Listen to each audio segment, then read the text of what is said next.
Bienvenida, bienvenido. Esto es Crianza con Brillo, un espacio donde hablamos claro y sin juicios sobre los retos y las emociones que implica la crianza real, con información que te acompañe en el día a día. Mientras en Europa se consolidaba esta visión, en el continente americano florecían civilizaciones con concepciones propias sobre la crianza y la disciplina. En territorios que hoy conocemos como parte de México y Centroamérica, sociedades como la mexica y la maya habían desarrollado sistemas complejos de educación y transmisión cultural. En el corazón de Tenochtitlán, capital del Imperio Mexica, la infancia estaba integrada en una cosmovisión donde el equilibrio cósmico dependía del cumplimiento de deberes individuales. El niño no era una entidad aislada, sino parte de un orden sagrado que vinculaba familia, comunidad y dioses. Desde los primeros años, los padres enseñaban autocontrol, respeto y responsabilidad. Las fuentes coloniales que describen estas prácticas señalan que la disciplina podía incluir castigos físicos. Se utilizaban espinas de maguey para punzar la piel en ciertos contextos correctivos, o se exponía a los niños al humo irritante del chile para marcar una falta grave. Esas prácticas no eran actos arbitrarios de crueldad. Se insertaban en una lógica de formación de carácter. La templanza, la humildad y el respeto eran valores esenciales para sostener el orden social y religioso. El equilibrio del cosmos exigía disciplina humana. En las escuelas mexicas, los jóvenes eran instruidos según el origen social. Los hijos de nobles aprendían religión, astronomía y gobierno. Los hijos del pueblo se preparaban para la guerra y el trabajo comunitario. La disciplina era rigurosa. El castigo reforzaba el compromiso con el deber colectivo.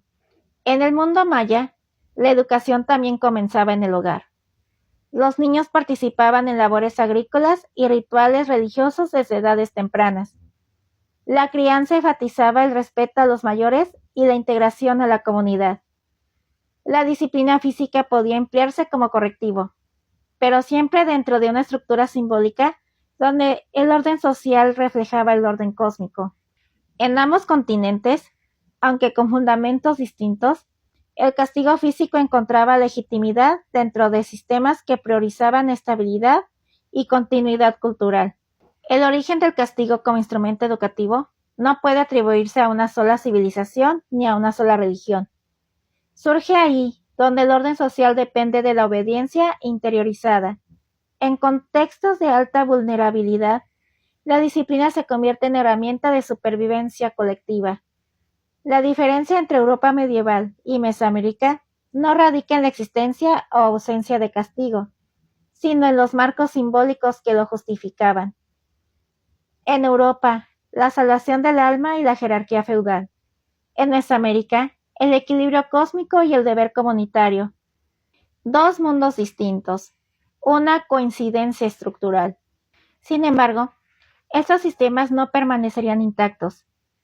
A inicios del siglo XVI, la llegada de los conquistadores europeos al continente americano no solo alteró fronteras políticas, interrumpió sistemas educativos, impuso nuevas jerarquías y redefinió la autoridad familiar, lo que transformaría radicalmente la crianza en el continente americano. En el año 1521, la caída del Imperio Mexica no fue solo el colapso de una estructura política, fue la interrupción abrupta de un sistema cultural que incluía formas específicas de educar, disciplinar y comprender a la infancia. La conquista encabezada por Hernán Cortés no se limitó a la apropiación territorial. Supuso la imposición de un nuevo orden simbólico. Las estructuras educativas indígenas fueron desmanteladas o subordinadas. Comenzaron a surgir escuelas dirigidas por órdenes religiosas europeas. Frailes franciscanos, dominicos y agustinos se convirtieron en los nuevos agentes formativos. La evangelización era prioridad absoluta. El niño indígena pasó a ser visto como alma que debía ser rescatada del paganismo.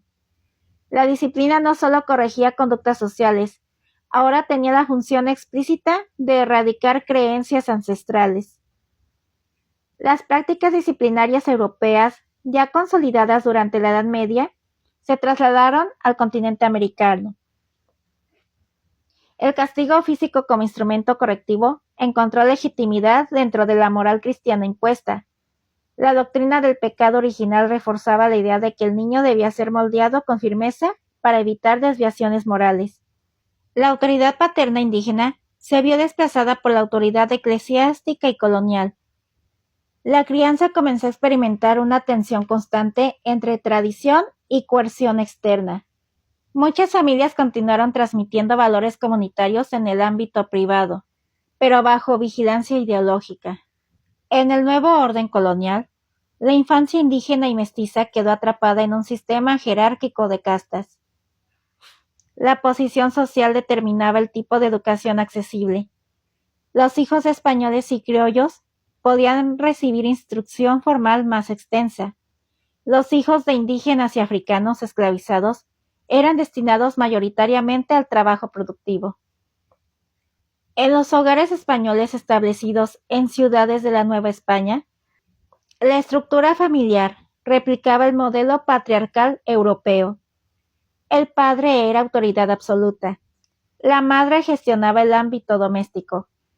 Los niños aprendían obediencia como virtud central. La corrección corporal seguía siendo parte aceptada del proceso formativo. Mientras tanto, en haciendas y encomiendas, los niños indígenas crecían en condiciones de trabajo forzado o semilibre.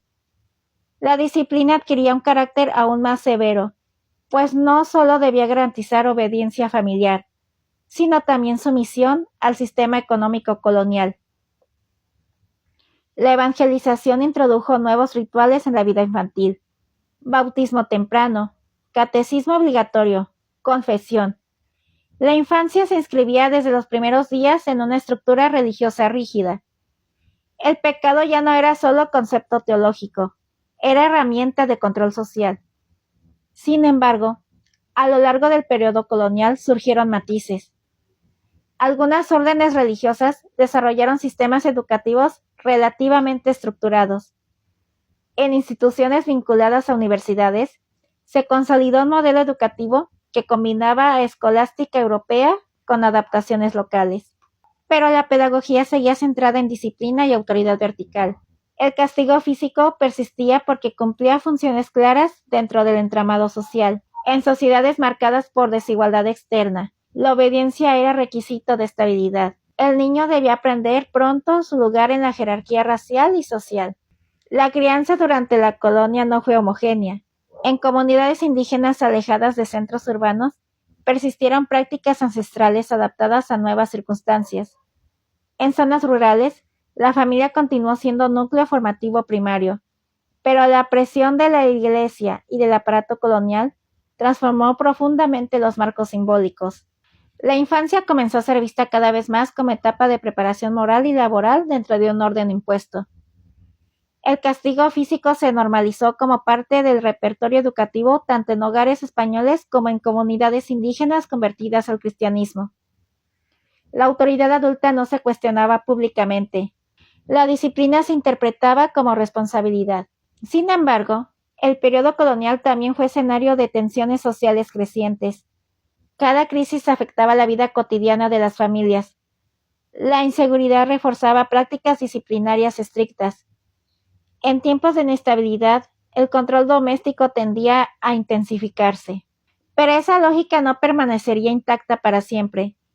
En los siglos XVII y XVIII, algo cambió. Comienzan a gestionarse cambios silenciosos, transformaciones económicas, el surgimiento de ciudades más dinámicas y nuevas corrientes intelectuales. En plena expansión del pensamiento racional, cuando Europa cuestionaba monarquías absolutas, dogmas religiosos y jerarquías incuestionables, también comenzó a cuestionarse una idea profunda. ¿Qué es realmente un niño?